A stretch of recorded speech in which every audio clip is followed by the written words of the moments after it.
Bozo, CEO of Homeboy Industries, and my book's called The Homeboy Way. And it's a story of following the many principles of Homeboy, how it can help you in the business world, help you in leadership, and also help you change your life, and really understanding that we're all part of one larger community. There's no us and them. I've learned so much at Homeboy as to how to help people who are on the margins of our society. And I contrast that with 26 years working as a corporate executive. What I've learned at Homeboy, though, is that there are people in our society who have just been forgotten. And in many ways, I kind of in the book talk about these two Americas, the America that most of us live in, and then the America that the poor and the marginalized and the demonized people live in. And that to truly help those folks get out of their tough spot, we kind of, as a society, we need to do something different. And in fact, what Homeboy Industries has done all these years is really, it is a roadmap. It is a way of helping people who have been disenfranchised by our society move forward. So my hope is that to kind of shed a light on the struggles of people in this second America, of people who are poor and suffering, and also so that people in the business community actually can do things differently to help them out.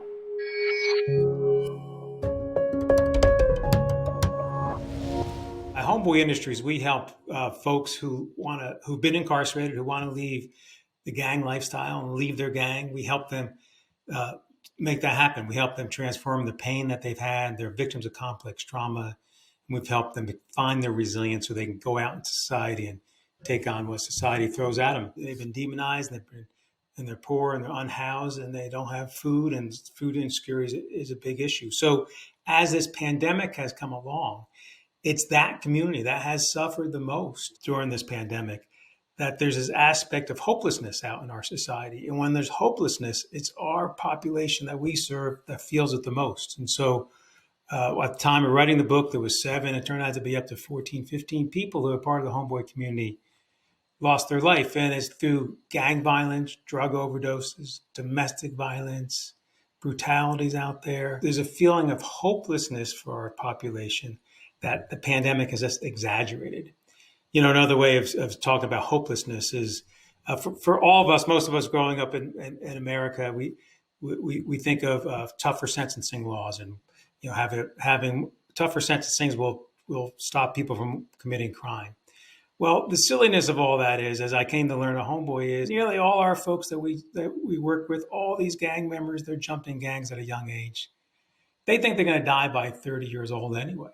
So they go off and do really horrible things along the way, not thinking about the future. This pandemic has brought back that unfortunate spirit of hopelessness for our population. It's been almost a tale of two stories here at Homeboy. We're a nonprofit organization. And over these past 18 months, 20 months, we've had enormous generosity of our donor base. So thankfully, people have been generous, but at the same time, it's been very difficult for our population.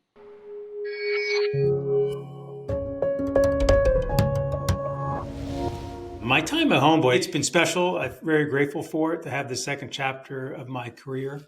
And being part of the Homeboy community, where we live by the values and kinship and compassion. Our clients are with us for 18 months, so we can see how they can change, how they do change their lives, and it's right before your eyes. And that's the hope.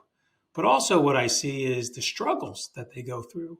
The struggles they go through that the rest of us in the other America don't go through all the time. So here are people coming out of the prison system, don't want to go back to the gang life, but because they have mountains of debt and trouble in housing, trouble getting their kids back, there's so many hurdles society puts up in front of them. It's hard for them to do, quote unquote, the right thing to move their life forward. I see firsthand, I see the type of healthcare they have. I see the type of education opportunities they have, which they really don't have. We have a charter high school because once you're a youth and you go to youth camp, youth jail, you come out, high schools don't need to take you back. Kind of nutty, because then that means that guy's going to go back running with the gang. So we created a charter high school so we can actually sort of get them a high school diploma. How can we as a society, how wealthy and well off we are, how can we allow so much poverty? Poverty rate in America hasn't changed in 45 years. One of my stories is about healthcare. And Pauline, who was a wonderful person, in and out of our program, addicted to drugs, got off drugs, came back into working a Homeboy. But at like 35 years old, She had a heart problem, went into the hospital. I remember seeing Pauline 4 days later. She was walking around Homeboy saying, Pauline, what are you doing here after her heart procedure? So, well, I have no place to go. This is the only safe spot I can be at. And there's no one else that can take care of me. Fast forward the story, several weeks later, she ended up passing away. I know for sure that if Pauline was my daughter, we would have better health care. I would have found a way to get her help along the way. Now, I say that retrospectively, but there's so many struggles our folks have that I think us as a society, as a business society, can do better, and we need to kind of rethink how we go about it and to make a difference. So the anger is we can do better. The hope is, boy, it's just magical how I see people change their lives.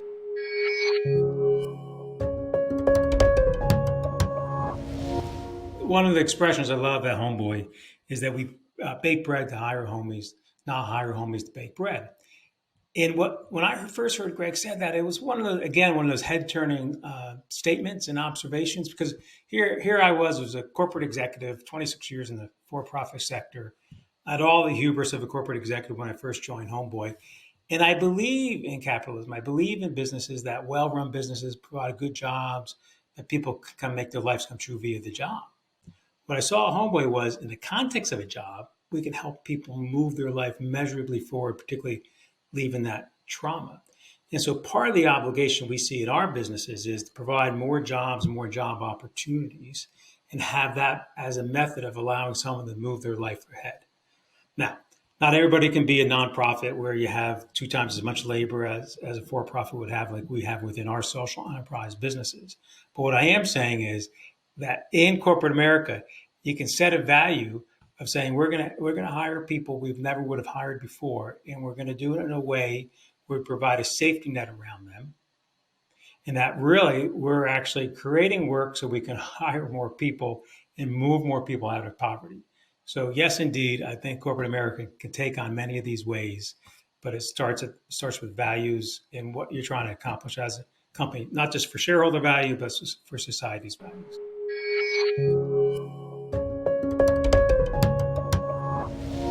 I believe corporate America can help move life forward measurably for people who are poor, people who haven't had work before. Many people at Homeboy Industries, nearly 90% of our folks, have never held a job for more than a month of their whole life. And so for society to think that we can just have thousands of people leave the prison system, jail system, and then have some agencies sort of write them a resume and they get them a job, and for them to keep that job, it's kind of nutty because there's so many challenges, right? And there's so much support system you got to put around them to allow them to be resilient enough to do work. And so what I'm saying is that corporate America needs to kind of think about this differently. And many of the folks I'm talking about are victims, have been victims all their life of systematic injustice, racial injustices, economic injustice. They've been told all their life they're no good. And so we in corporate America need to kind of hire these people, not just hire them and put a safety net around them, but also be willing to work with businesses like Homeboy, who does hire folks like that and provides an upward mobility for jobs that these folks never would have had. We allow the unemployed to become employable. And so a real example of how sort of unintended consequences of company policies actually go against what I'm trying to say. So at Homeboy, we have electronic recycling company where you take your iPhone or computer, it's electronic waste, we'll pick it up, we bring it back to our facility, we demanufacture it, sell its components, and that's how we make our money. We've been knocking on doors at big corporations looking to get access to their waste, their electronic waste. But what happens is, what I'm saying to these corporations is change your purchasing criteria, because when we actually pick up your e-waste, now we're a little company and we do things the right way, so we're going to charge you $100 to pick up as much e-waste as you can give us. Someone else will do it for free and take the waste and actually send it offshore and not do it properly.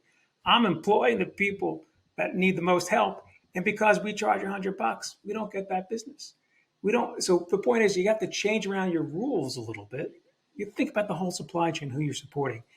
You put those types of values into your effort. That's actually how you make the change. It's just not about saying good things and getting your folks in your company to think that you're thinking the right way. You actually have to make action happen. As I came to Homeboy, there's so many things, and sitting there listening to Father Greg's and the team in place of how they help the individual and how they help the person. that I would be sitting in these meetings, and as a corporate guy, I would be thinking how I would handle it. And then it would turn out they handle it a different way, almost 180 degrees different. And I started seeing how that way was the right way to go. So in the book, I sort of, at the end, I sort of summarized through all the chapters 55 notions to let go of, and really is what the Homeboy Way is about.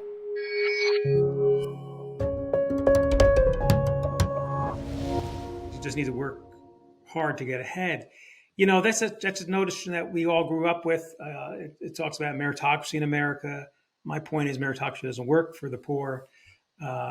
Look, if you have a support structure around and you have the right education in place, absolutely working hard to get ahead.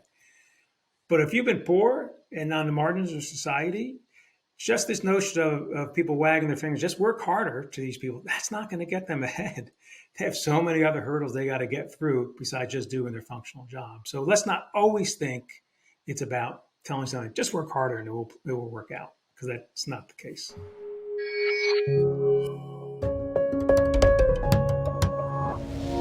I've been always very logical in my approach in my career and how I went up the corporate ladder in my for-profit days. And what I've learned at Homeboy is not everything can be planned. Not everything needs to be logical. And oftentimes you need to take a leap of faith. Another way of saying you may have gut instinct, get all the information around you. But sometimes it takes faith, and faith is about not knowing what tomorrow brings you, but knowing what you're doing today is the right thing to do.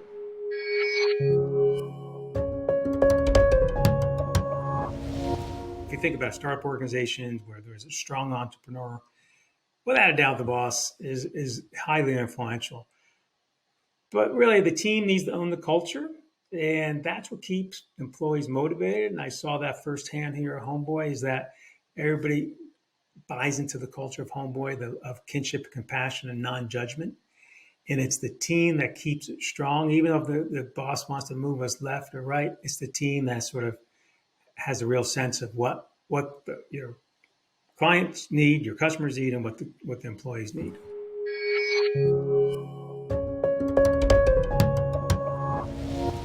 Yeah, this notion that often is hung on to is proven expertise comes before diversity. I just want to sort of rid ourselves of. It's a concept and it's okay. But listen, so I learned in my corporate days, right? Your management team needs to look like your frontline employees in terms of diversity. Particularly at Homeboy, our management team needs to look like our client base in terms of diversity. If that's an important aspect of what you're trying to get done, which I believe it should be, you have to sort of then take someone who has the ability, not necessarily the proven expertise, with all those years of education, all those years of experience, but take somebody with that, we think, that ability, and put them into that job and value that.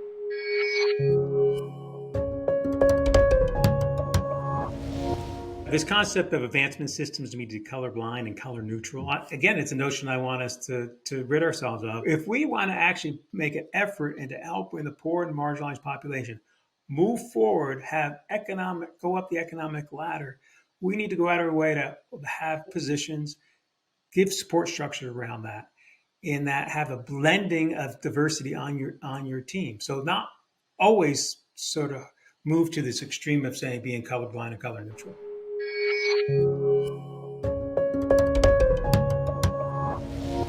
It took me a number of years to figure this one out. Why do I say that? Because at Homeboy, as we're trying to get more people who lived experience into these roles, it is so important to invest in their abilities to promote them forward. In corporate America and the corporate world, oftentimes you get a promotion, you're doing that job for 5-6 months before you actually get the official promotion. And knowing that, you work hard, you do those tasks, prove you can do it, you're going to get the promotion. But with the team we're working with, our population, all their life they've been disappointed and nothing's ever come through for them that was promised. And so for our folks, they have this natural hesitancy that, hey, if they extend themselves, do that work, they feel like they're going to, at the end, some other guy's going to get that promotion. They're not going to get that. And so what I've seen is to really move people up the economic ladder, up the job ladder, you have to put people in the role, give them resources, and tell them the expectations. And in the end, they fulfill those expectations.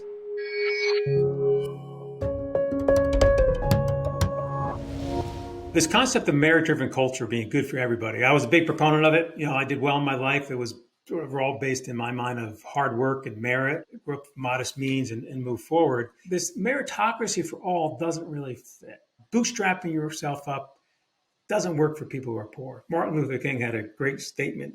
I'll rephrase it, but essentially saying people can't bootstrap themselves up, just they don't have bootstraps, right? And so if the poor in our society, we're trying to move them forward, it's not about meritocracy. They need a more support system. And oftentimes in our society, we measure too many things and we measure people. There's no measuring of people's self-worth, obviously. There's no measuring of people's sort of understanding of their own faith. There's no measuring of understanding how if people are good at what they do in their mind and how they go about it.